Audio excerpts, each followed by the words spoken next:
প্রিয় বন্ধুগণ, এখন আপনাদের সামনে সংক্ষিপ্ত বক্তব্য রাখবেন আজকের আয়োজক, এই মানববন্ধনের আয়োজক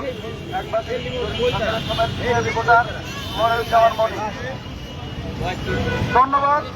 আজকে মিরপুর বসবাসরত সচেতন সাংবাদিক সমাজের ব্যানারে ভাইরা আপনারা আমাদের ডাকে সাড়া দিয়ে আপনারা এখানে এসেছেন, সকলের প্রতি আমি কৃতজ্ঞতা প্রকাশ করছি। সম্মিলিত সাথী ও সহযোগিতারা, আমরা বারবার রাস্তায় দাঁড়াই। কেন দাঁড়াই? আমাদের সহকর্মীদের উপর হামলা হয়, আমরা তার প্রতিবাদে রাস্তায় দাঁড়াই। এইভাবে কতদিন আমরা আর রাস্তায় দাঁড়াবো? তাই সরকারের যারা ঊর্ধ্বতন কর্তৃপক্ষ আছেন, সরকারের যারা দায়িত্বে আছেন, তাদের কাছে আমি অনুরোধ করব, আপনারা 2 দিন পর পর, এই দেখুন আমাদের সামনে একটা বিষয় নিয়ে আন্দোলন হচ্ছে, 2 দিন পর পর যাতে জনগণ রাস্তায় না নামতে পারে, আপনারা সে ব্যবস্থা করুন। আপনারা পুলিশ সমাজ কি করছে?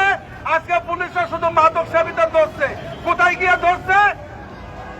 যেখানে তাদের পায়ে তাদের তথ্য পায় সেখানে যাচ্ছে। কিন্তু আজও পর্যন্ত এই মিরপুরে দেখলাম একজন মাদক ব্যবসায়ী গ্রেপ্তার হচ্ছে।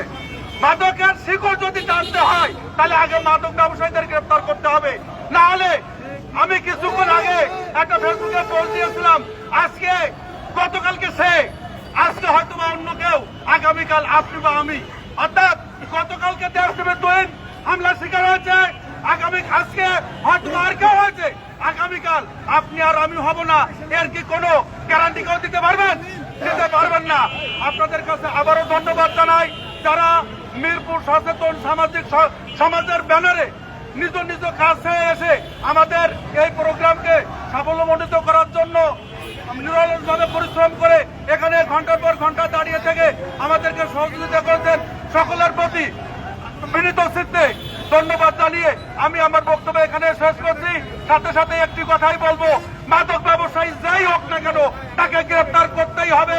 যদি সাংবাদিক তৈন, সাংবাদিক সাদ্দামের এই হামলার ব্যাপারে মাদক কর্মীদের গ্রেপ্তার না করা হয়, তাহলে আমরা পরবর্তীতে ঢাকা সহ 64টা ডিস্ট্রিক্টে আন্দোলন আরো গভীর থেকে গভীর বড় করে তুলবো ইনশাল্লাহ। সবাইকে ধন্যবাদ। আসসালামু আলাইকুম।